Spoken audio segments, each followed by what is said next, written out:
Hey everyone, and welcome back to another video. And in this video, I'm going to show you how to change the size of your text on your Cardco website. Now, this video is going to be particularly useful for individuals. Let's say that you're creating a website on Cardco.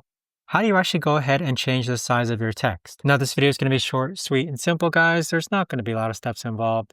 So this is an example of a website that I created on Cardco. Now, in order to change the size of the text, you could actually go ahead and click onto the text, and you can change it based on main heading, subheading, paragraph, or actual text. So for example, we'll leave this as a main heading.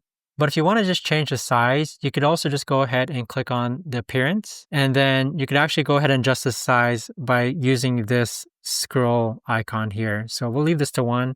But you can adjust the size via this way as well. But there you have it, guys. That right there is the best and easiest way that I know of to actually go ahead and change the size of the text on your Cardco website. If you guys know of a better or easier way to actually do this, let me know in the comments down below. I would love to know. Thanks so much for watching, everyone, and I'll see you guys all in the next video.